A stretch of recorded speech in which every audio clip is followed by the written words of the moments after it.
Hi everyone, this is LD Gaming, and today I'm going to be taking a critical look at one of the most anticipated Final Fantasy titles in recent memory, Final Fantasy XV.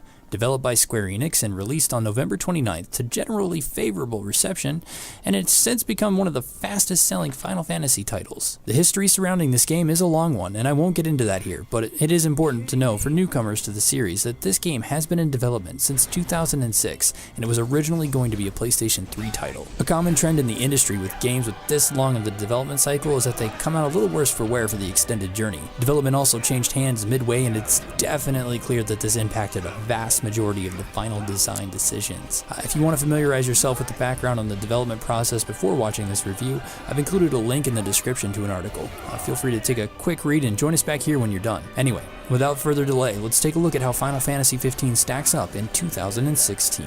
I don't want to spoil anything, so this is going to get right to the point. The story comes out as one of the most damaged components of Final Fantasy XV. The scars of the extended development time dig down to the bone here, and it's clear right from the very first scene that if you haven't done some legwork on your own, you're bound to be lost in the lackluster and frankly downright boring media res beginning. As most of you are aware, Final Fantasy XV's story is segmented across a variety of media. You've got the full-length feature film Kingsglaive, the 5-part anime Brotherhood, and a prologue script that can actually be downloaded and read on Square Enix's website, which they did not tell anyone about, so feel free to grab that. I'll put a link for that in the description as well. Without investing in what amounts to be 3.5 hours of additional prologue content, it's really easy to see why a flood of pre-release complaints came pouring in, and everyone was asking what the heck is going on here. Square Enix had anticipated this, and they've released the Day 1 Crown Patch. Now that adds some gameplay elements and a few extra cutscenes in hopes that they'll help ground the story a bit for those who haven't bothered with the extended universe. Let me be clear here. Do not play Final Fantasy XV without viewing these extra forms of media. The extra cutscenes added by the Crown Patch aren't nearly enough to drive home the vastness of the story, and Final Fantasy XV as a standalone game really glosses over nearly all important story elements until many hours into the adventure. When the game finally does decide to show a bit of a narrative teeth, it does so through extremely short cutscenes that don't bother getting too involved. Instead, it opts to skim on the surface, and it leaves you to fill in the blanks. This has its positives from a gaming perspective. You're never long away from controlling your character and getting back to the action. But as a fan of Final Fantasy as a series and RPGs in general, this is a huge misstep. It drags down the experience exponentially. What I can say positive about the story is that the characters themselves are surprisingly likable. Spend some time in the world with your party members, and if a guest joins you, don't rush to get through their segments. Visit a few places, let the characters banter a bit and talk to each other. Much of the story and interaction happens organically through gameplay and traveling the world. They want to keep you playing, and while it does seem to work here and there, you sort of miss out if you rush through the game. The dialogue here is well written and timely, and some of the jokes between your party members are actually legitimately funny and at times clever, especially for fans of the series who can pick up on the little nuances and Easter eggs that they throw in. The story's not going to win any awards, but it is serviceable. It gets you from point A to point B. I just really wish there was more of it, even if it were in the form of optional side quests. The visuals in Final Fantasy XV are some of the sexiest pieces of shit in modern gaming. In the right lighting and weather, Final Fantasy XV is a visual masterpiece, with fog and dust storms rolling in and out dynamically, casting shadows and god rays with one of the best real-time lighting systems I've seen this generation. In that same scene, you'll spend 5 minutes trying to figure out how in the hell the development team was allowed to stretch that texture across the mountain.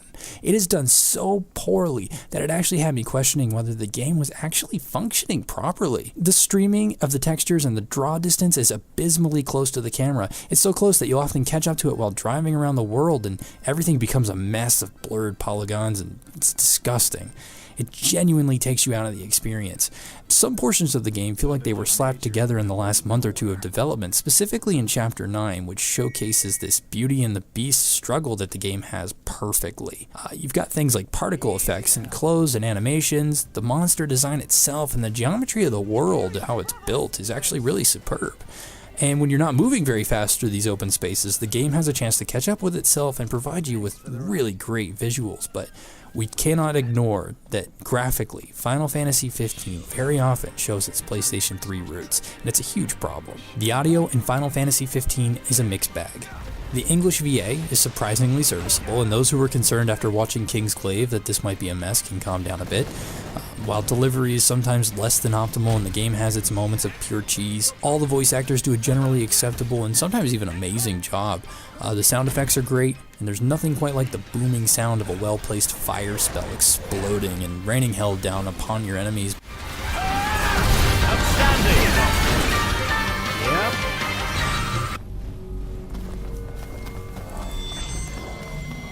Wow! This is like a real-life RPG.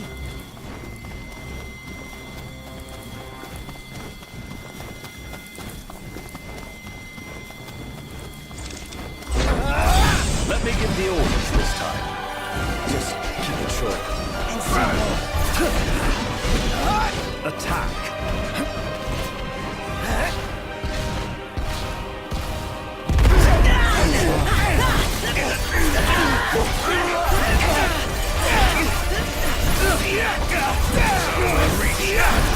Never fear, Plopto's here.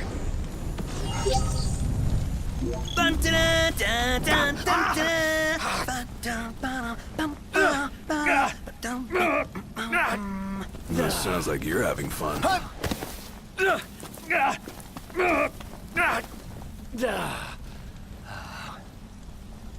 Let's talk about the huge negative here, and it's gotta be the music. I mean, I had to think long and hard about how to accurately review the music in the game, and let me explain why. Final Fantasy XV provides the player with a soundtrack to every mainline Final Fantasy in the form of purchasable items in stores around the world. So you go around and you gather these items from the shops, and then you can play them at any time inside your car, and later you get a portable MP3 player that you can use while you're on foot. All these songs are great. It's incredibly awesome to run around to some of the series' greatest classics, but as far as original music content, Final Fantasy XV has nothing memorable.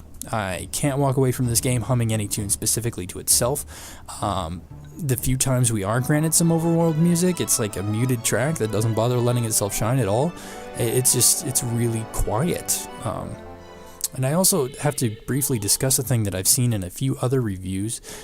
Online forums are also talking about it. And because of where some of these problems crop up with the audio, reviewers are having trouble discussing them without giving away huge spoilers. You have to know, late in the game, there's some terrible audio work done. I reloaded my game a couple of times thinking the audio wasn't loading properly for some of the sequences. And this was specifically in Chapter 9. I mean, it's done so poorly. Massive set pieces have zero sound effects or music where there very clearly should be some. It's terribly confusing. It takes you out of the experience at a time where, I gotta admit to you, this is one of the times in the game where they finally get you, you're dialed in, and it just completely takes you out. And here we are. The reason why, despite all the negatives, people will continue to talk about this game for years to come. Final Fantasy XV seems like a direct response to the anger and angst gamers threw at Square Enix for the hallway simulator Final Fantasy XIII. We're free to roam this open land almost right from the beginning, and you could easily end up at a level sufficient enough to beat the entire game just by exploring through Chapter 3 alone. I mean, go ahead and ask your friends what chapter they're currently on. There's a damn good chance it's Chapter 3. It's a wonderful thing. You drive throughout the world, you take in the sights, you complete side quests, you slay monsters. All the basic tropes of open world gaming are here. Collectibles, fetch quests, bounty hunts, minigames, I can't even name them all. And the best part is that they all have this Final Fantasy spin on them that fans will instantly appreciate. The combat system is deceptively deep, and while the tutorial does a good job of explaining the basics, true mastery won't come for dozens of hours of gameplay as you learn the enemy resistances, different movement strategies, and how to effectively mix and match your party's abilities through an ability upgrade system that shows more influence from the Elder Scrolls Skyrim than the previous Final Fantasy games before it. There is a ton of fun to be had here, but the experience is dulled by a few core design decisions. Fast travel is easy enough, but the load times are atrociously long should you decide to use it.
The world is vastly spaced out, and there really isn't a whole lot happening in between your points of interest, so the moment you can snag a chocobo and make some on-foot sections more bearable, you're going to want to do it.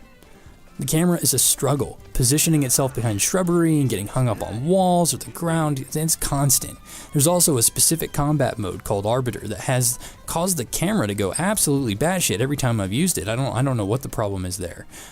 The quests also, they're nothing to write home about. This isn't The Witcher 3. We're not going on grand journeys. We're not saving anyone of importance. We're feeding cats and catching frogs and taking pictures. It's all a very lighthearted affair, but it doesn't make for anything of true interest, and it doesn't affect the overall storyline or the world at all. Now, this section I've done for the fans of the series, dedicated it special to you. I've come up with a quick listing of things that I think Final Fantasy fans expect and will want to know before purchasing. I'll quickly list 10 of them here. Number 1. You don't get to control your summons in any way. You don't get to pick when they appear. There are no levels for summons. There are no hidden summons to find. They have no separate abilities. They all have hidden requirements for when they appear, and some will only appear in specific locations on the map. To date, I haven't seen Titan, the first summon you receive and the iconic one present in all the game's trailers. I've never seen him. Part of this is because the summons are tied to how poorly you do in the game, so since I don't suck, I hardly ever see them. Number 2, there are chocobos. They're amazingly done in the game, and while there isn't a breeding system, you do get to name your chocobo, you get to color them, adorn them with medals that you win from chocobo races, you get some minor combat options, and your chocobo levels up with you as you ride around with them.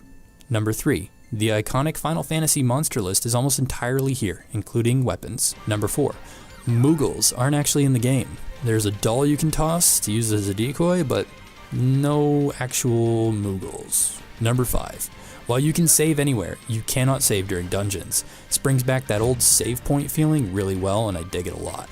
Number 6, RNG so far is not a total bitch. We're not going to be sitting here grinding for hours on end like we were in Final Fantasy 13. Number 7, stat complexity is non-existent. As of right now, I don't see a way for min-maxers to get their kicks. We're not morphing for sources or anything like that like we did in Final Fantasy VII. This may change as I get to experiment with the game a little bit more, but as of right now, like I said, not seeing anything like that. Number 8, there is a lengthy post-game, with New Game Plus dropping in a patch in December. This will also include a level cap system, which will be great since over-leveling in this game is super easy. Number 9, there are ultimate weapons for your characters, but unfortunately we don't see the lengthy quest lines or stringent requirements to retrieve them. That may be a positive for some people, for me it's not. It's mostly an item hunt or a matter of visiting a dungeon and picking them up off the ground. You don't really get this engaging, sweeping quest line that requires you to do a variety of different things in order to unlock, these powerful weapons. So, some people might prefer the quickness, the quickness of getting it done, but I just personally prefer the old style of doing quests and trudging across the world on these vast adventures to power up these weapons. Number 10, the towns are pretty crappy. There's not much lore to be gained from the locals, and Eos is one of the most culturally confused worlds in any Final Fantasy ever. It is lacking in any cohesive theme. The NPCs are very strangely dressed in some instances. It's just kind of weird. My goal with this channel is to avoid giving scores for reviews. It's an arbitrary number. I'd rather focus on what type of gamer I believe will enjoy the title, and then they can make an educated decision if the current price they can get it for is for them. That said, I can only recommend this title to fans of Final Fantasy or those looking to take a huge risk on something new. There are a variety of open world games currently available that do open world so much better than Final Fantasy 15, and I can only attribute my enjoyment to the repetitive quests and the lackluster story to my fandom for the series. Final Fantasy 15 has stepped into a world of freedom and options, and in 2006 this experience would have been more than acceptable. But given the current landscape in gaming, the tech seems dated, and the things you do have very little impact on your character and the world around you. This is a sandbox, a limited sandbox for Final Fantasy fans, and if you're like me, you'll spend 10 hours in one sitting and go back for more the very next day. And to be honest, after 42 plus hours, I'm still having trouble figuring out why I'm doing it, but I'm still having fun, and I can't wait for the New Game Plus option to drop so that I can start over again as soon as it does. Final Fantasy fans will feel right at home. Everyone else maybe wait for a really steep sale or buy it used. Thanks for watching my video. Hit me up with a like or subscribe and leave me some comments on how I can improve. This is my first review, I'm sure it shows. Constructive criticism is welcomed. Also, feel free to request a review, even for classic titles. I'll gladly do some as I attempt to flesh out content for the channel. Thanks again.